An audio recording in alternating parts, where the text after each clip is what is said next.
সিআইডির লোক এটা বলল যে ওই রাতে যা যা হয়েছে সেসব আমাদের থেকে আরেকবার জানতে চায়।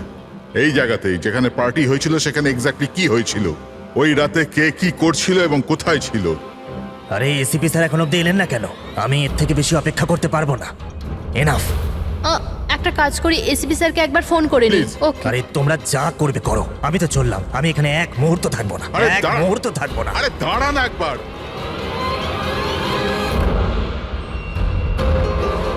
হ্যালো স্যার, আমি বলছিলাম আপনি আমাদের হরর হাউসে রেখেছিলেন না? আমরা এসে গেছি। হ্যাঁ স্যার, আমি, নন্দন, অজয় আর দীপক। কি আপনি ডাকেননি? এরকম কোনো কথাই হয়নি। Okay sir.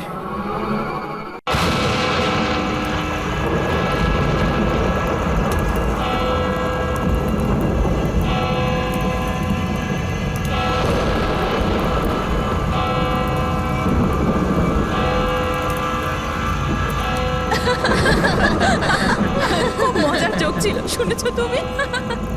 দেখো মা, he looks like a monkey. দেখো মা সব সময় আবার জ্বালাতন এসব? করে আমাকে। আরে প্লিজ তোমরা এই ঝগড়া করো না। মা, ও আমাকে বলতে থাকে সারাক্ষণ।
তো এইটা হলো হরর হাউস। Adventure again. আরে ভাই ভয় পাচ্ছিস নাকি? আরে ভয় পাস না, আমি আছি তো সাথে। যদি কিছু হয়ে যায় আমার। আরে কি কিচ্ছু আর হবে না ভাই। আরে কি আর হবে ভাই? স্যার এসে গেছেন। হরর হাউস চ্যালেঞ্জ তো নিচ্ছেন আপনারা, কিন্তু একটা কথা আপনাদের বলে দিই, এটা কিন্তু অতটা সহজ নয়। দুর্বল হৃদয়ের জন্য তো একেবারেই নয়। এটা ওই বাড়িটাই না যেখানে 2 বছর আগে একটা ফ্যামিলির মধ্যে মার্ডার হয়েছিল? আগে হ্যাঁ, গোটা ভারতবর্ষের থেকে ভয়ানক জায়গা দ্বিতীয় নেই। অনেকেই চেষ্টা করেছে, কিন্তু আজ পর্যন্ত কেউই বেশিক্ষণ এখানে টিকতে পারেনি। তাহলে বলো, তোমরা কি এই চ্যালেঞ্জ নিতে প্রস্তুত? জিমি ভাই, অল দ্য বেস্ট। জিমি, তুই তুই তুই ভয় পাচ্ছিস না এখানে? আরে ভয়টা আবার কিসের? আমি সিআইডি অফিসার হতে চাই, এসিপি প্রদ্যুমানের মতো brave and strong. Good morning sir. Good morning Jimmy. আজ হঠাৎ কি মনে করে? কেমন আছো? খুব ভালো আছি স্যার, একদম আপনার মতো। আমার মতো? স্যার আপনার মতো থাকলে তাহলেই তো বড় হয়ে আপনার মতো সিআইডি অফিসার হতে পারবো। আরে বাবা, আমার মতন সিআইডি তে এসিপি হবে? আর এমনিতেও এইসব তো ফেক ব্যাপার, কিছুই রিয়েল নয়, সব ভয় পাওয়ানোর জন্য। আরে কিছুক্ষণ থাকবো ভেতরে, তারপর চলে যাবো বাইরে।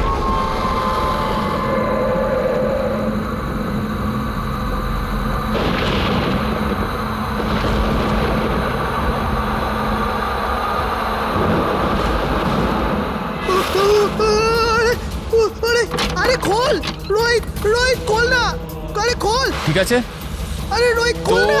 এখন এখান থেকে আমাদের আলাদা আলাদা যেতে হবে। Jimmy, see you later Sushant.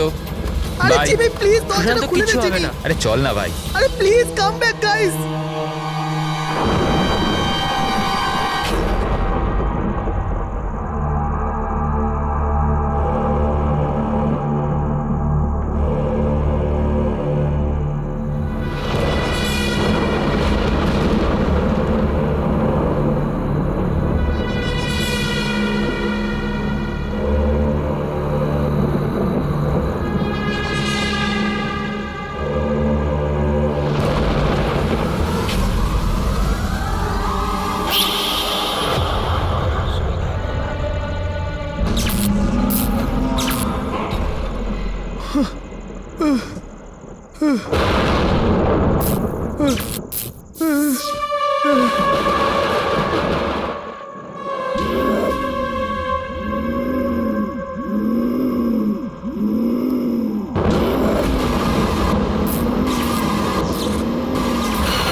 যাচ্ছিস? ক্লাস করবি, চল।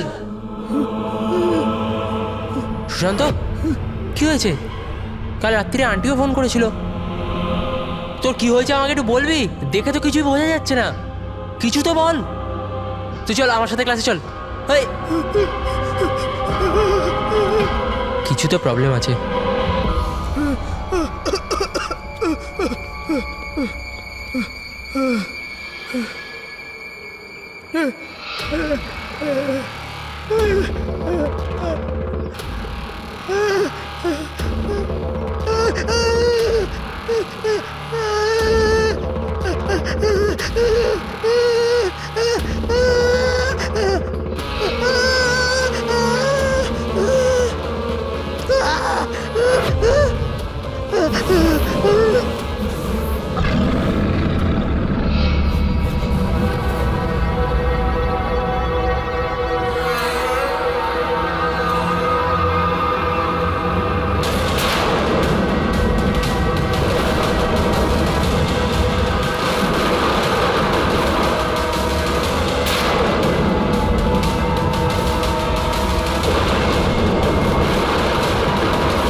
সুশান্ত আমার সোনা, ম্যাম, সুশান্ত please, ম্যাম। কি হয়েছে প্লিজ বাবা? দাঁড়ান। ছাড়ো আমাকে, ছাড়ো প্লিজ। সুশান্ত তো কি হয়ে গেল বাবা? সুশান্ত কি Please, হয়েছে? please, সামলান নিজেকে। ও বাবা। জিমি, এবার আমায় ঠিক করে বল, কি হয়েছিল, কি করে হলো? স্যার, ও কলেজে এলো, স্টেয়ারকেস ধরে ওপরে যাচ্ছিল। আমি ওকে আটকালাম, বললাম যে চল ক্লাসের সময় হয়ে গেছে, একসাথে ক্লাসে যাই। ও আমার কথা শুনলোই না স্যার। ও ছাদে গিয়ে, আমার ওকে আটকানো উচিত ছিল স্যার। যদি আমি ওকে আটকে নিতাম এরকম হতো না স্যার। জিমি, নিজেকে এরকম দোষী ভেবো না। আচ্ছা, তুমি কি জানতে যে ও ওপরে গিয়ে এরকম করবে? নিজেকে দোষ দিও না। না স্যার, কিছু তো প্রবলেম ছিল স্যার। শেষ 2 দিন ধরে সুশান্ত এরকম করছিল স্যার। না কারুর সাথে কথা বলছিল আর অদ্ভুত আচরণ করছিল স্যার। আমার ওর সাথে কথা বলা উচিত ছিল স্যার। যদি কথা বলতাম হয়তো তাহলে কিছু। আচ্ছা, এই গত 2 দিন ধরে কি হয়েছিল? মানে বলতে চাইছি প্রবলেমটা কি ছিল? হ্যাঁ, আমরা ওকে হরর হাউস নিয়ে গেছিলাম স্যার। ওর ইচ্ছে ছিল না যাওয়ার, তাও আমরা ওকে ফোর্স করে নিয়ে গেছিলাম স্যার। সুশান্ত ভাই, ভাই কি হলো? সুশান্ত! তার মানে তুমি বলতে চাইছো হরর হাউসে যাওয়ার পরেই সুশান্ত? হ্যাঁ স্যার, কিছু তো হরর হাউসেই হয়েছিল স্যার। আমরা সবাইও ভয় পেয়েছিলাম, কিন্তু সুশান্ত একটু বেশি ভয় পেয়েছিল স্যার। আমরা ভোরবেলা ওকে ওর বাড়িতে ছাড়তেও গেলাম। আমরা ভাবলাম যে শোয়ার পরে সব ঠিক হয়ে যাবে, কিন্তু না স্যার, রাত্রিবেলায় কিছু একটা হয়ে গেছিলো ওর সাথে। ভাই আমার কথাটা শোন, তুই শুয়ে পড়, ওটা একটা শুধু গেম ছিল। তুই ওখানে যা যা দেখেছিস একটাও কিছু রিয়েল ছিল না, সব ফেক ছিল। আমার কথাটা শোন। না জিমি ভাই, আমার কথাটা বিশ্বাস কর, কিচ্ছু ফেক ছিল না, সব সব আসল ছিল ভাই। কিছু তো ছিল ভাই। ও ও এখনো আমার সাথেই আছে।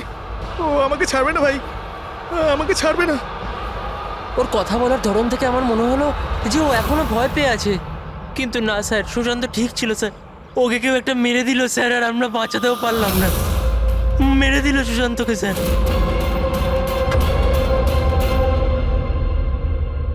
এই দেখো বস, এইটা সিটি স্ক্যান। হ্যাঁ, কার? এটা একটা 80 বছরের বয়স্ক লোকের ব্রেনে সিটি স্ক্যান। এই লোকটির খুব ভয়ঙ্কর ব্রেনের অসুখ ছিল। একটু দেখো বস, এর ব্রেন সেলস কিরকম ছোট হয়ে গেছে। আর স্যার, এই সিটি স্ক্যানের ব্রেন সেলস আরো বেশি ড্যামেজড। এই স্ক্যানটা কার? সুশান্ত। কি? সুশান্তর? একটা ইয়াং হেলদি ছেলের ব্রেনের সেলস একজন বয়স্ক অসুস্থ মানুষের সেলের থেকেও খারাপ? সেটাই তো সবচেয়ে বড় প্রশ্ন অভিজিৎ, কিভাবে? আর আমরা ওর ফ্যামিলি ডক্টরের সঙ্গেও কথা বলেছি। ডক্টরও বলেছে ও একদম ফিট ছিল, না কোনো হেলথ ইস্যুস, না মাথার কোনো প্রবলেম, কিচ্ছু না। স্যার জিমি আমাদের বলল যে হরর হাউস থেকে ফেরার পরেই এই সুশান্তের বিহেভিয়ারে পরিবর্তন এসেছিল। আর স্যার সুশান্তর মারও তাই বক্তব্য।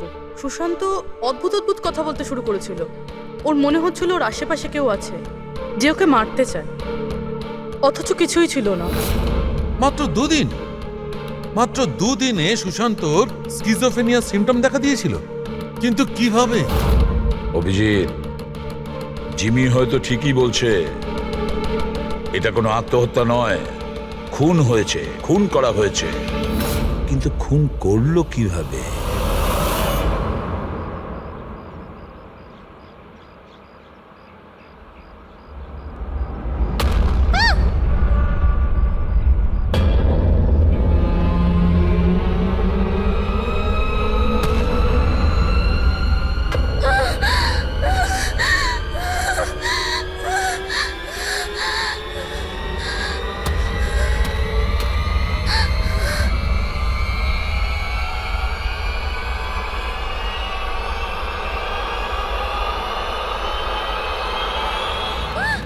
আরে দাঁড়াও, শোনো, দাঁড়াও, শোনো, শোনো, আরে দাঁড়াও, এ পাগল হয়ে গেছে নাকি?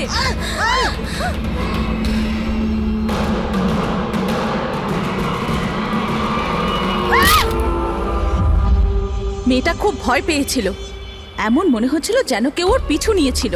অদ্ভুত রকমের সব কথা বলছিল। আমরা তোর সাহায্য করছিলাম, আমাদের দেখেই পালাতে গেল আর গাড়ির সামনে পড়ে গেল। তোমরা নিনার বন্ধু, তাই তো?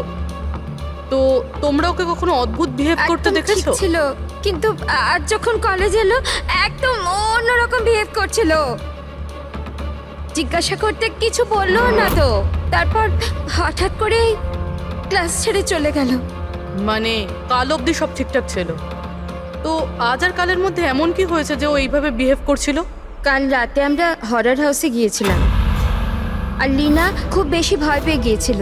আমরা ভাবলাম যে সারা রাত ভালো করে ঘুমোলে সকালেও ঠিক হয়ে যাবে। এক্স্যাক্টলি কি হয়েছিল ওখানে? স্যার, লিনা ওখানে হঠাৎ করে অজ্ঞান হয়ে গিয়েছিল। Leena Leena Leena Leena are you okay? তারপর থেকেই তো ও অদ্ভুত বিহেভ করতে লাগে। ওকে দেখে মনে হচ্ছিল ওকে যেন কেউ মেরে দেবে। কি হলো?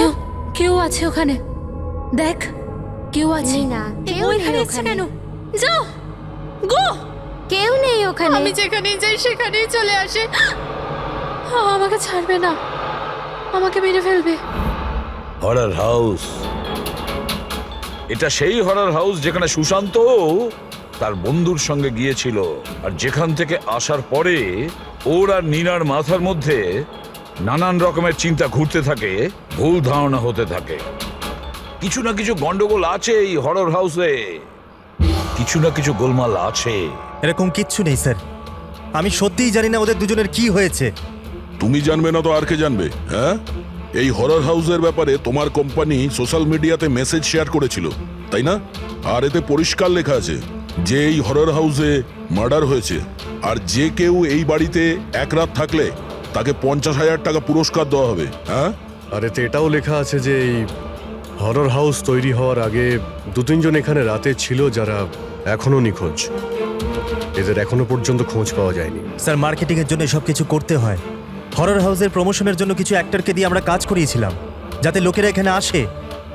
আপনারা যদি চান তো না আমার ঠিকানা দিতে পারি, আপনারা জিজ্ঞাসা করতে পারেন ওদের। আচ্ছা, তুমি যদি এসব কিছু মার্কেটিং এর জন্য করে থাকো, তাহলে এর পেছনের আসল গল্পটা কি? স্যার, এখানে একজন খুব ধনী মানুষ থাকতো তার নিজের পরিবারের সাথে, বিক্রম। আর একদিন সে নিজের গোটা পরিবারটাকে মেরে দিয়েছিল।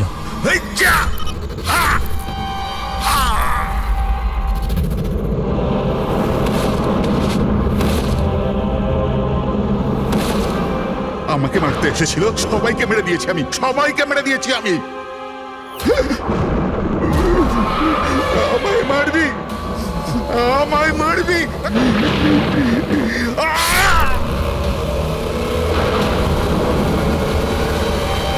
হ্যাঁ স্যার, বিক্রান্তের ব্যাপারে আমি নিউজে দেখেছিলাম। স্যার, এই জায়গাটা এমনিতেই ভূত বাংলোর নামে বদনাম ছিল, তো কেননা সেখান থেকে কিছু টাকা কামানো যাক। তাহলে স্কুল কলেজের বাচ্চাদের এরকম চ্যালেঞ্জ দিয়ে টাকা কামানোর নতুন উপায় বার করেছো, হ্যাঁ? কিন্তু তুমি কি ভেবেছো তোমার এই লোক দুটো বাচ্চার জীবন নিয়ে নিয়েছে? স্যার আপনি জানেন তো যে হরর হাউসটা আসলে কি? এখানে সব কিছুই নকল স্যার। ভয় পাওয়ানোর জন্য ডেড বডির জায়গায় নকল অভিনেতারা থাকে, রক্তের জায়গায় লাল রং থাকে, লাউড নয়েজেস থাকে, দ্যাটস ইট। এখানে এমন কিচ্ছু নেই স্যার যাতে কারোর বিপদ ঘটতে পারে। স্যার ডক্টর সালুঙ্কের মেসেজ করেছে। ওর সিটি স্ক্যান থেকে জানা যাচ্ছে যে ওর ব্রেন সেল সেইভাবেই ড্যামেজ হয়েছে, ঠিক যেমনভাবে সুশান্তেরটা হয়েছিল স্যার। এবার বলো, যদি এটা সত্যি নাটক হয়ে থাকে, নকল হয়ে থাকে, তাহলে কারোর ব্রেনের উপর এত প্রেসার পড়বে কি করে? স্যার আমি এর সম্পর্কে কিচ্ছু জানি না, আমি সত্যি বলছি। ঠিক আছে, আজ রাতে হরর হাউসে আমরা থাকবো। জানতে তো পারা যাবে বিজনেসের নামে এখানে কোন কোন খেলা চলছে।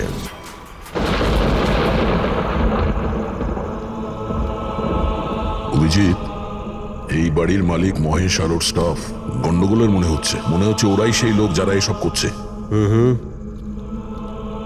আমরা আলাদা আলাদা রুমে যাব, একা।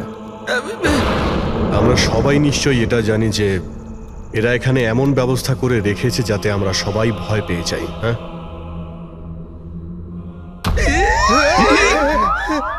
পঙ্কজ, বি ভেরি কেয়ারফুল, ঠিক আছে?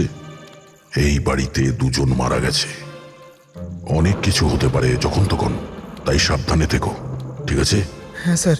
সবকিছু ভালো করে দেখবে, ঠিক আছে? Be alert.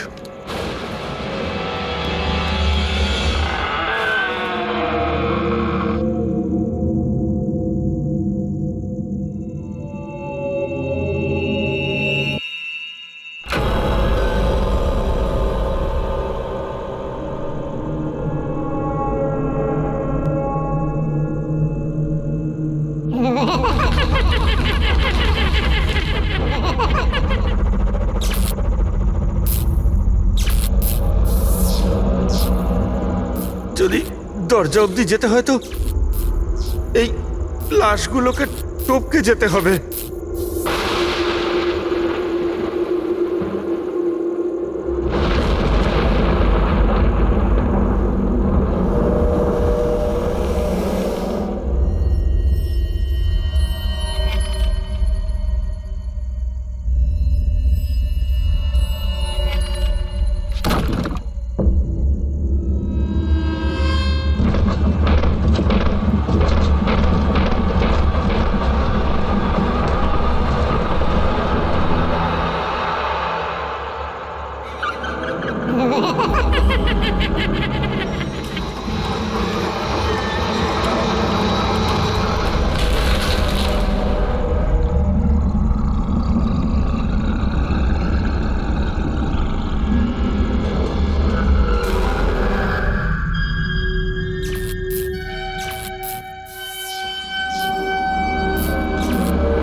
বাবা, ওরে বাবা রে!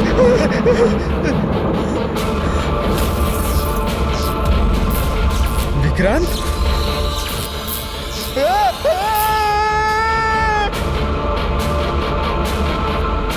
পঙ্কজ, পঙ্কজ, পঙ্কজ, কি হয়েছে? হ্যাঁ, পঙ্কজ আরে কি হলো? পঙ্কজ, তুমি ঠিক আছো? সাবধানে। রবি, ফ্রেডি, ফ্রেডি, তাড়াতাড়ি হসপিটালে নিয়ে যাও। হসপিটালে নিয়ে যাও, তাড়াতাড়ি। পঙ্কজ, চল, চল সাবধানে। ভাই, চল। কি হলো তোর? এসব কি হচ্ছে? হ্যাঁ, এর অবস্থা দেখতে পাচ্ছো? তোমরা এখানে কিরকম বিপজ্জনক খেলা খেলছো? স্যার আমি আপনাদের তো বলেছিলাম এখানে সবকিছু নকল। যাদেরকে আপনারা দেখেছেন সবাই জুনিয়র অ্যাক্টর হাতে ছুরি নিয়ে। আর স্যার ওটা বিক্রমের হলোগ্রাম ইমেজ ছিল। স্যার এখানে এমন কিচ্ছু নেই যাতে কারোর বিপদ ঘটতে পারে। তুমি একটা কথা হাজারবার বলো, কিন্তু একটা কথা ঠিক, এখানে কিছু তো আছে যেটা যেটা ঠিক নয়। বস, পঙ্কজের অবস্থা আগের থেকে ভালো। ওর সিটি স্ক্যান করা হয়েছে, আর তাতে এমন কিছু পাওয়া যায়নি যেটা চিন্তার কারণ হতে পারে। এটা খুব ভালো ব্যাপার যে তোমরা একদম ঠিক সময় পঙ্কজকে ওখান থেকে বার করে আনতে পেরেছো। বুঝতে পারছি না, ওই হরর হাউসে আমরা সবাই ছিলাম। এমন কিছু রুম ছিল যেখানে থাকলে ভয় করতে পারে, তখনই আমরা অন্য রুমে চলে যেতাম। পঙ্কজ হয়তো এরকমই করেছিল, কিন্তু ওর সঙ্গেই এমন কি হলো যাতে ওর ব্রেনে এতটা এফেক্ট পড়লো? স্যার, এই সুশান্ত আর নীনা তাদের বন্ধুদের সঙ্গেই হরর হাউসে গিয়েছিল, কিন্তু এর প্রভাব কিন্তু এদের দুজনের উপরেই হয়েছিল।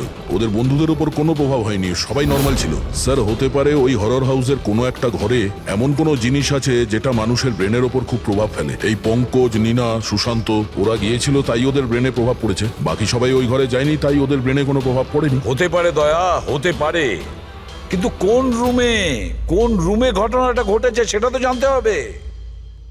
স্যার, আমি ওখানে বিক্রান্তের ডায়েরি পেয়েছি। যেদিন ওর ফ্যামিলিকে খুন করে ও আত্মহত্যা করেছিল, তার কয়েকদিন আগেই ও লিখেছিল, আমি আবার ওদের দেখেছি, ওদের শব্দ শুনতে পেয়েছি, ওরা সব জায়গাতে আমার পিছু নিচ্ছে, আমি রাতে ঘুমোতে পারি না, কাউকে ভরসা করতে পারছি না, ওই শয়তান সবাইকে ওর দিকে করে নিয়েছে। কিন্তু অদ্ভুত ব্যাপার হলো, এর আগেও যা কিছু লিখেছে তা একদমই নর্মাল, তার মধ্যে ভয়ের কোনো কথা লেখাই নেই। যা কিছু হয়েছে হঠাৎ করেই হয়েছে স্যার, সুশান্ত আর নীনার মতো। একটা কথা কিছুতেই বুঝতে পারছি না অভিজিৎ, এই বিক্রান্ত তার নিজের ফ্যামিলিকে পুরো শেষ করে দিল, আর এতটা ভয় পেল যে নিজেকেও মেরে ফেললো, আত্মহত্যা করলো। না অভিজিৎ, কিছু না কিছু গোলমাল আছে। তাহলে কি সুশান্ত আর নীনার মতো কেউ বিক্রান্তকেই মেরেছিল? এটা আত্মহত্যা নয়, বরং খুন। বাট কি হতে পারে বিক্রান্তের সঙ্গে? কি হয়েছিল ওর সাথে? কিভাবে জানা যাবে? স্যার, বিক্রান্তের ফ্যামিলিতে মাত্র একটাই মেয়ে জীবিত এখনো, ওর বড় মেয়ে রাধিকা। স্যার, হয়তো আমি আজ বেঁচে আছি তাহলে শুধু এই কারণ আমি ওই দিন শহরের বাইরে ছিলাম, একটা ট্রিপে গেছিলাম, আর যখন ফেরত এলাম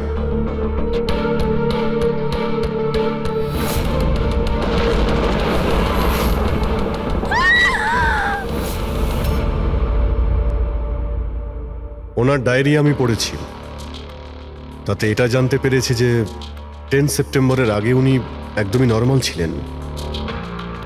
তারপর থেকে উনি কাউকে দেখে ভয় পাচ্ছিলেন, মনে হচ্ছিল কেউ ওনাকে মেরে ফেলতে চায়। 10 সেপ্টেম্বর।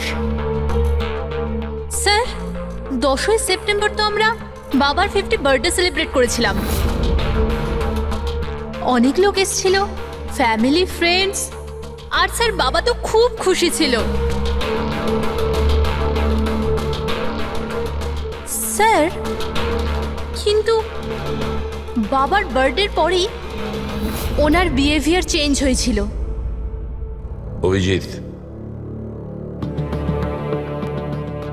তার মানে বিক্রান্তের সঙ্গে যা কিছু ঘটেছে সেটা ওই বার্থডে পার্টিতেই হয়েছে। কি কি এমন হয়েছিল যেটার কারণে বিক্রান্ত সেদিন ডিস্টার্ব ছিল? কি হতে পারে? আচ্ছা রাধিকা, আপনি বলতে পারবেন ওই দিন বার্থডেতে কারা কারা এসেছিলেন? ওই দিনের ভিডিও আর ফটোগ্রাফসও চাই আমাদের। বেশিরভাগ টাকাটাই ও চ্যারিটি করে দিয়েছিল। আর বিক্রান্তের বিজনেস? স্যার, ওর কাজিন আছে না দীপক, ওই সব সামলাতো। দীপক, বিক্রান্তের মৃত্যুর পরে ওর পুরো বিজনেসের প্রপার্টি তুমি সামলেছ, তাই তো? কারণ বিক্রান্তের ফ্যামিলিতে আর কেউ ছিল না, শুধু রাধিকা ছাড়া। আর রাধিকা নিজেকে বিজনেস আর প্রপার্টি থেকে নিজেকে সরিয়ে দিয়েছিল এই জন্য, তাই তো? আগে সবাই এটা জানতো যে বিক্রম আমার কাজিন ছিল, আর কাউকে তো দায়িত্ব নিতেই হতো। কিন্তু এসব আপনি আমায় কেন প্রশ্ন করছেন? দেখুন, বিক্রম আর তার পরিবারের সাথে যা কিছু হয়েছে তার আফসোস সবারই আছে। ওটা একটা দুর্ঘটনা ছিল, চক্রান্ত নয়। আপনারা সবাই এটা ভাবছেন যে দীপক আত্মহত্যা করেনি, খুন করে দিয়েছে কেউ ওকে। আমি মেরেছি ওকে, আর টাকা দিয়ে আমি খুন করিয়েছি ওকে। স্যার, ও আমার খুব ভালো বন্ধু ছিল, খুব ভালো। আমাদের দুজনের মধ্যে পুরো একদম ভাইদের মতো ভালোবাসা ছিল। আমরা তো জেনেছি যে অনেক দিন ধরেই তোমাদের দুজনের বন্ধুত্বের মধ্যে একটা চিড় ধরেছিল। কি বলছেন? না স্যার, স্যার ওই যে হয় না বন্ধুদের মধ্যে মাঝে মাঝে ওই একটু ঝগড়া হয়, প্রবলেম হয়, ওইরকমই কিছু হয়েছিল। কিন্তু স্যার পরে আমরা প্যাচ আপ করে নিয়েছিলাম। স্যার আমার কথা ভালো করে শুনুন, যদি আমাদের মধ্যে বন্ধুত্ব না থাকতো তাহলে ও কি আমাকে পার্টিতে ডাকতো? হ্যাঁ, রাইট। আর ওই পার্টিতেই তোমার সঙ্গে খুব ঝগড়া হয়েছিল বিক্রান্তের। ঝগড়া? আমাদের কাছে একজন সাক্ষী আছে। না স্যার, ঝগড়া হয়নি স্যার। আসলে কি বলুন তো, ওই 3-4 পেক ভেতরে যাওয়ার পর শুধু আমরা দুজন হাইপার হয়ে গেছিলাম। তারপর আমাদের দুজনের মধ্যে ওই তর্কাতর্কি শুরু হয়ে গেছিল, দ্যাটস ইট। অদ্ভুত কথা বলেন ম্যাম আপনারা। পুরো পৃথিবী জানে যে বিক্রম নিজের ফ্যামিলির খুন করে নিজে সুইসাইড করেছিল।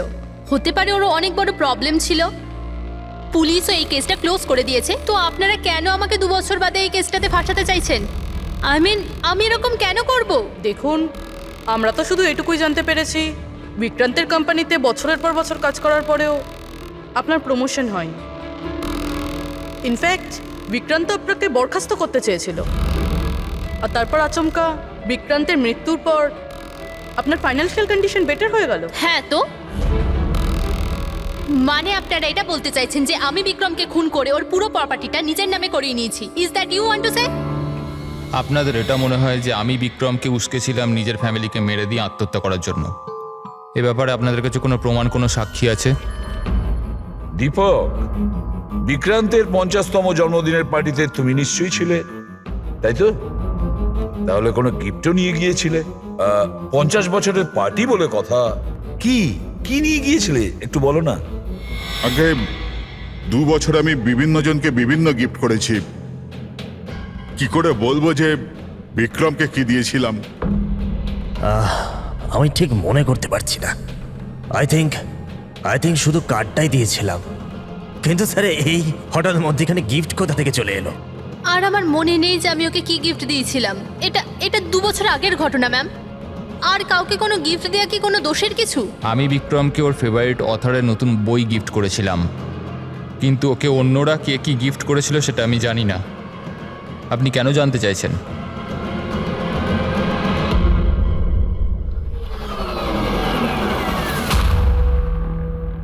সবাইকে জিজ্ঞাসাবাদ করেছি স্যার, শুধুমাত্র 4 জন লোক, অজয়, দীপক, দিব্যা আর নন্দন গন্ডগোলের মনে হচ্ছে স্যার। স্যার, মনে হয় না এরা কেউ আদৌ সত্যি কথা বলছে। স্যার 2 বছর হয়ে গেছে এটা ঘটেছিল, কোনো সাক্ষী প্রমাণ পাওয়া বেশ মুশকিল, তাই সেটারই সুযোগ নিচ্ছেন এনারা। তবে এটা শিওর যে এনাদের মধ্যে কেউ মিথ্যে বলছে, সেই হলো বিক্রান্তের খুনি।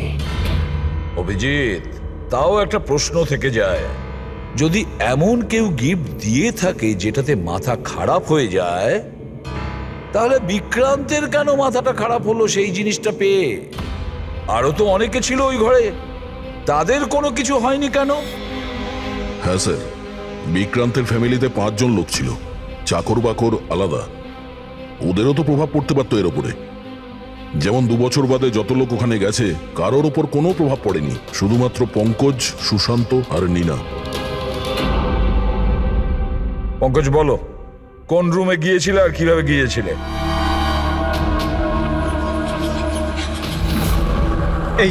এটা করিডোর ছিল স্যার। আমি সিঁড়ি দিয়ে নিচে যাই স্যার,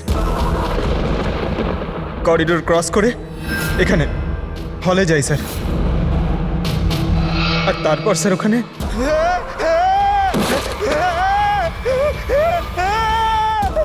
ও আমার পা ধরেছিল স্যার। আমি ভয় পেয়ে যাই, তারপর আমি এখান থেকে পালাই, আর তারপর স্যার আমি করিডোরে আসি, আর এইখানেই হয়তো কোথাও আমি ওই বিক্রান্তকে দেখি। আর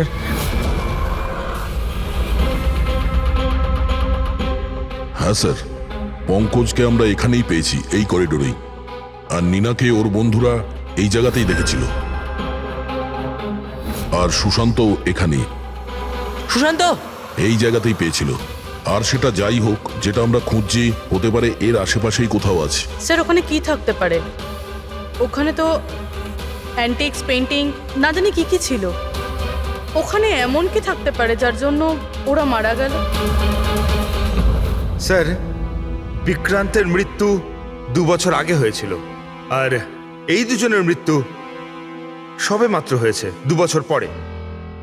এমন কি জিনিস থাকতে পারে ওখানে যার ফলস্বরূপ এতগুলো মৃত্যু হলো? কি আছে সেটা খুনি বলতে পারবে।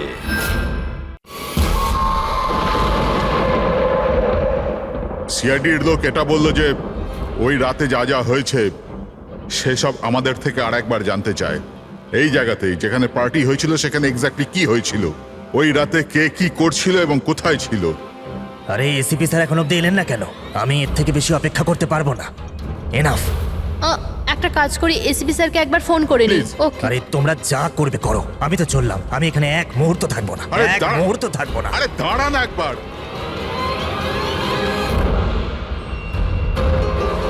হ্যালো স্যার, আমি বলছিলাম, আপনি আমাদের হরর হাউসে রেখেছিলেন না? আমরা এসে গেছি। হ্যাঁ স্যার, আমি, নন্দন, অজয় আর দীপক। কি? আপনি ডাকেননি? এরকম কোনো কথাই হয়নি। Okay sir. কি হলো? এসিপি বলছেন উনি আমাদের ডাকেনি। আরে আরে এসব কি হচ্ছে? জানি না, মনে হয় কেউ আমাদের সাথে মজা করেছে। চলো যাই এখান থেকে। চলো তাড়াতাড়ি চলো। কোথায় যাবে তোমরা? ওপর দিয়ে যাবার কোনো রাস্তা আর নেই। এখন কি করবো আমরা? আর এখান থেকে বেরোবো কি করে আমরা এখন? কোনো দ্বিতীয় রাস্তা তো হবে। হ্যাঁ খোঁজো, দ্বিতীয় রাস্তা খোঁজো এখান থেকে বেরোবার। চলো। চলো খুঁজি। তাড়াতাড়ি খোঁজো দ্বিতীয় রাস্তা। এক কাজ করো, তুমি ওদিকে দেখো, আমি এদিকে দেখছি। হ্যাঁ।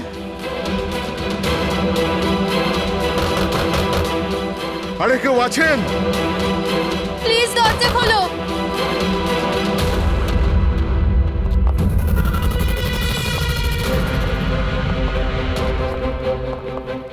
এসব কি মজা হচ্ছে স্যার? আপনারা কেন বিরক্ত করছেন আমাদের? বিরক্ত করছি না আমরা, শুধু পরীক্ষা নিচ্ছি, আর তার রেজাল্টও পেয়ে গেছি। আমরা বুঝতে পেরেছি খুনি কে। আপনাদের সবাইকে এই হরর হাউসে সেই জায়গাতে বন্দি করা হয়েছিল যেখানে এমন কোনো জিনিস আছে যার কারণে ব্রেনের ওপর খুব প্রভাব পড়ে আর মানুষ অদ্ভুত ধরনের বিহেভ করে, কিন্তু ওই জিনিসটার ব্যাপারে খুনি জানে। আর সেই জিনিসের কারণেই খুনিকে চিনতে পারা গেছে। খুবই স্বাভাবিক খুনি ওই জিনিসটাকে নোটিস করবে, তার থেকে দূরে যাওয়ার চেষ্টা করবে, কারণ ও এটা চাইবে না যে বিষাক্ত কেমিক্যালের প্রভাব ওর উপর যেন না পড়ে। চারিদিকে দরজা বন্ধ ছিল, ও এখানে আটকে গিয়েছিল, সেই জন্যই ও ওটাকে ছুঁয়ে ফেলার ভুল করে। আর এই ঘরে কি কি ঘটেছে সবকিছু সিসিটিভি ক্যামেরায় বন্দী।